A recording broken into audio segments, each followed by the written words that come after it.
Vamos começar a contagem do Homer do dia 19. Já estamos, né, no dia 19 da contagem do Homer, e hoje nós continuamos a falar sobre o espírito de entendimento. Recapitulando lá no início, que a gente, não sei se vocês vão recordar, mas espero que sim, nós falamos que a chama do entendimento, ela vem para destruir toda a mente grega, todo o ensino religioso, tudo aquilo que Deus quer nos trazer que é dele. Amém? E hoje, o tema de hoje vai ser a purificação da mesa do ensino. Queridos, com muito temor eu tenho feito essa palavra, muito temor mesmo, e o Senhor tem dado, assim, muito direcionamento, muito alinhamento para nós, como Ele quer que nós venhamos realmente nos purificar, nos santificar e trazer um entendimento real de quem Ele é e das coisas do reino dele. E quando eu comecei a estudar ontem sobre essa palavra, meu temor ainda aumentou mais. A purificação da mesa do ensino, olha isso. Estamos em um tempo profético em que o Senhor está limpando a mesa de ensino, do ensino, discernindo o que é alimento do céu e o que é vanglória humana. Vamos lá para 1 Pedro 4,17. Eu tenho colocado aqui, acompanhando a NVI, conforme a gente faz no Maná, só que ontem, estudando aqui, eu coloquei esse versículo de acordo com a Bíblia judaica, eu vou ler para vocês. 1 Pedro 4,17. Porque chegou o tempo para o início do juízo. Ele começa pela casa de Deus e se principia conosco. Qual será o resultado para aqueles que desobedecem às boas novas de Deus? Muito forte, né? Então, o juízo de Deus começa por aqueles que carregam o seu nome. Já começou pela casa de Deus. Né? Nós temos visto muita coisa acontecendo.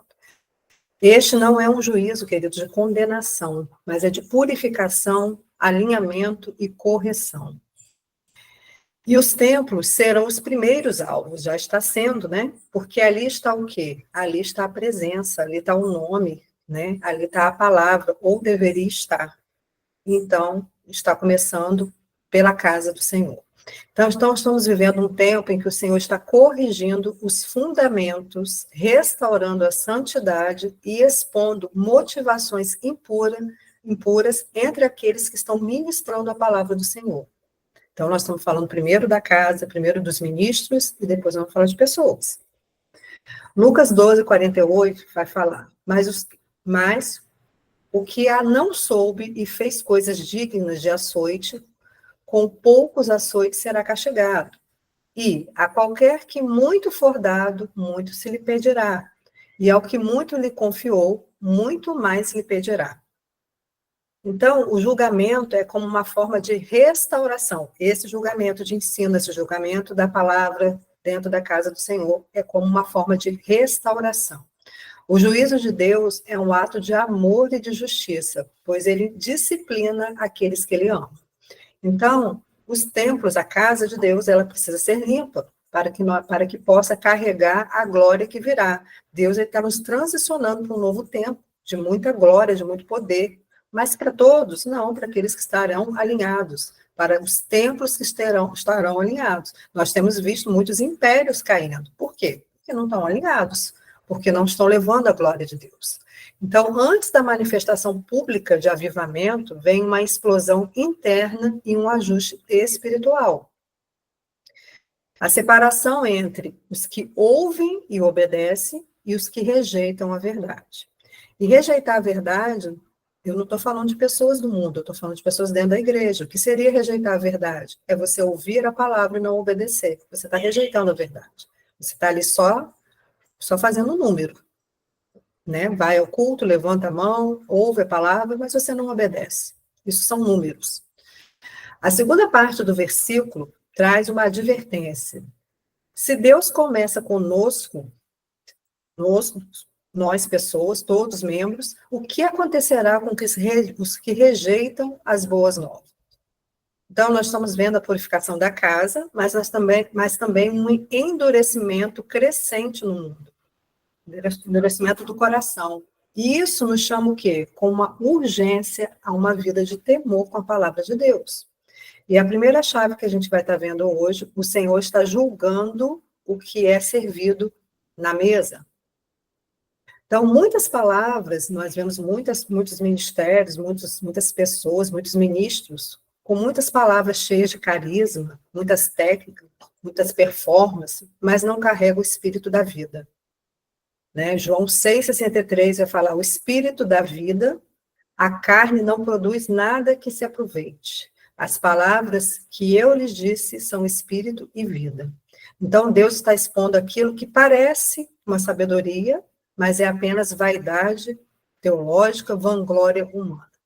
O que é gerado, queridos, na alma, emoção, ego, pode até comover, pode até ser uma administração bonita, mas ela não vai transformar nada nem ninguém, para começar pelo próprio ministrador.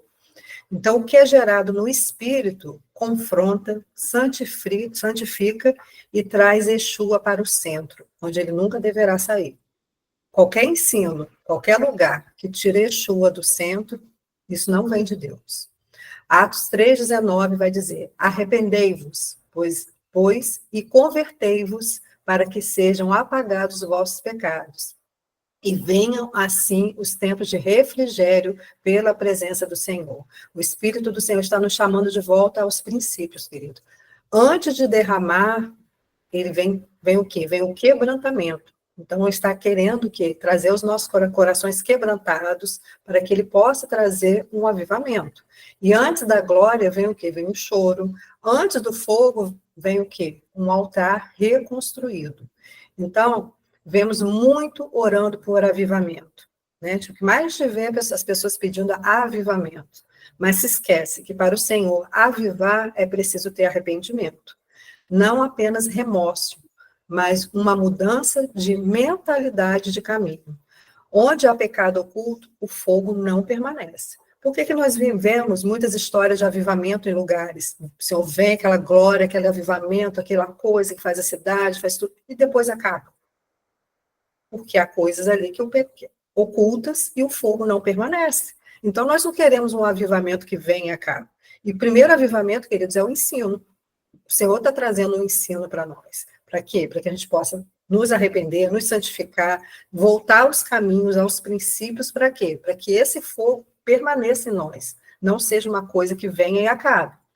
Então, muitos querem o quê? Os dons, mas evitam o arrependimento. Querem glória, mas não querem confrontar os seus próprios ídolos.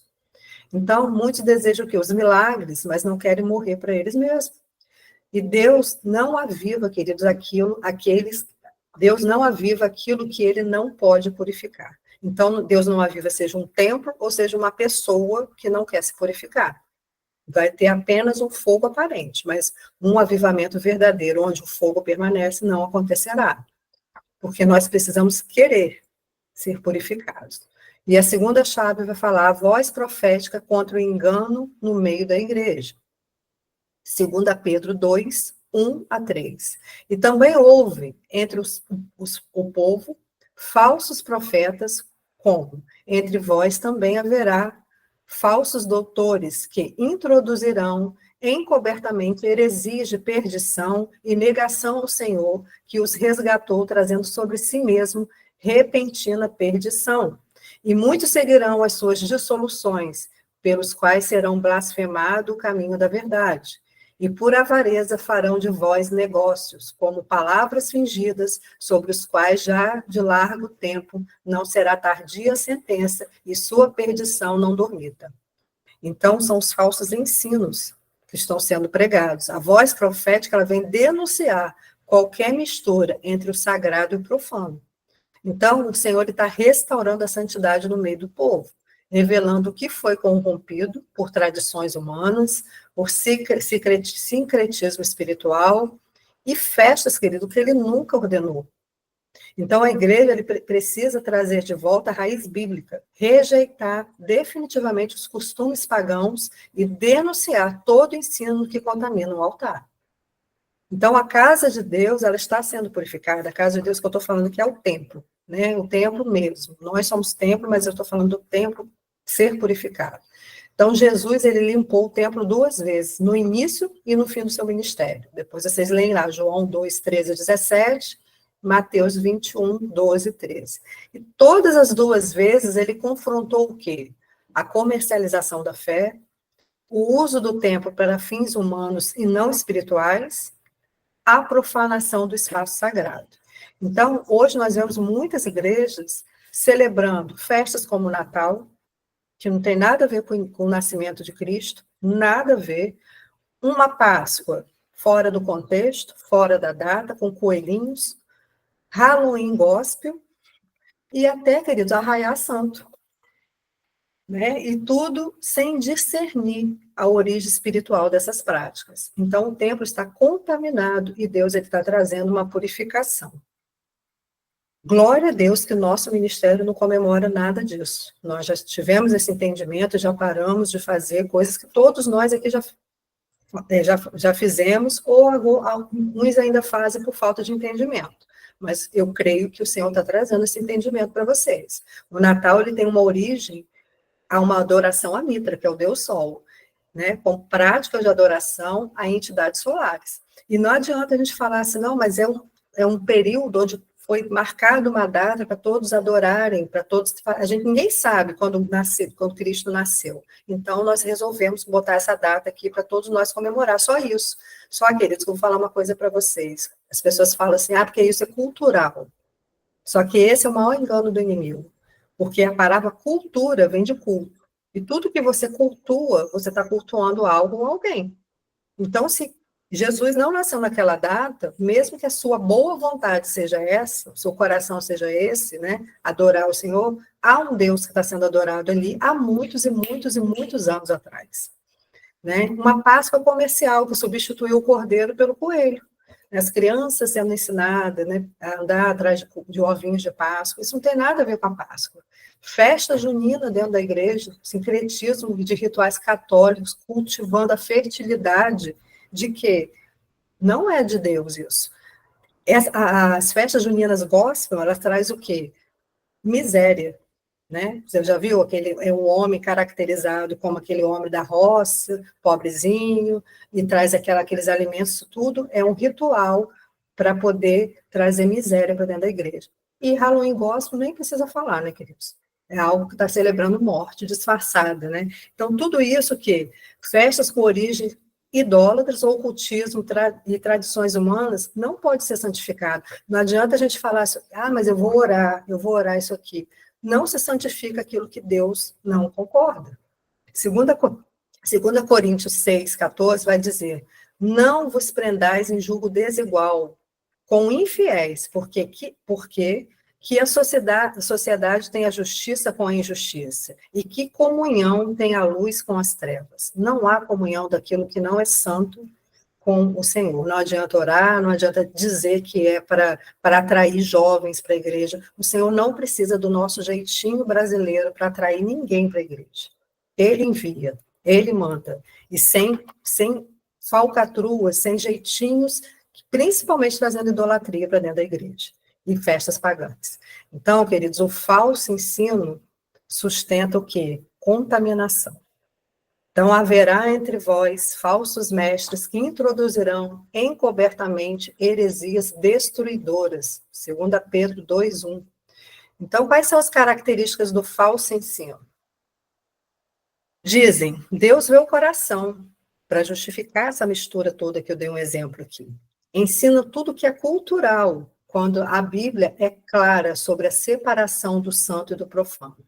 Promovem eventos para atrair multidões, mesmo que contraria os princípios da palavra. Transformam a igreja em palco de entretenimento e não em um altar de adoração. Essas são algumas das características. E a terceira chave e última, a voz profética denuncia e restaura. Como no tempo de Elias, João Batista e Jesus, a voz profética é levantada para quê? Para confrontar os sacerdotes que se corromperam e despertar o povo que foi enganado para quê? Para restaurar o altar com o fogo santo. É possível todos os altares ser restaurados. Basta um se levantar como uma voz profética e caminhar dessa forma. 1 Reis 18, 21 vai dizer, então Elias se chegou a todo o povo e disse, até quando cocheareis entre dois pensamentos. Se o Senhor é Deus, segue-o. E se Baal, segue-o. Porém, o povo nada lhe respondeu. E hoje a pergunta é a mesma. Até quando vamos tolerar a mistura dentro da igreja? O Senhor está nos despertando, querido, nos chamando ao arrependimento e à santidade. Apocalipse 18:4 vai dizer: E ouvi outra voz do céu que dizia: Sai dela, povo meu, para que não sejais participantes dos seus pecados, para que não incorra nas suas pragas. Então, o Senhor está passando um seu fogo purificador sobre os lábios dos mestres, pastores, profetas, dos ministros. E ele está trazendo o quê? Discernimento e separação, distinguindo aqueles que falam com o coração rendido, com o temor daqueles que usam a palavra como um palco para si mesmo, para sua autopromoção. Então, nessa estação, o Senhor está santificando lábios, os lábios daqueles que o representam, e expondo toda a motivação que não nasce de um quebrantamento.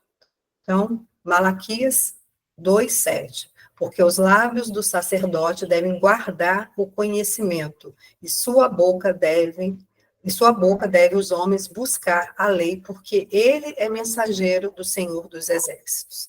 Então, querido, o Senhor está nos chamando de uma forma muito, muito, até vou dizer, constrangedora, para um alinhamento, para uma santificação, para algo assim, para que nós possamos mesmo, com muito temor, e não é um temor de você ter medo, mas é um temor de um amor tão grande a Ele, que você não quer mais andar errado, né? Que tudo aquilo, todas as práticas, tudo aquilo que desagrada ao Senhor, que a gente venha pensar, né? Não você, mas eu vou constranger minha família, mas eu vou contra. Queridos, vá contra tudo e a todos, mas fique onde os princípios do Senhor são firmados. Não que tente agradar a homem e desagradar a Deus, porque isso a gente vai pagar um preço caro lá na frente.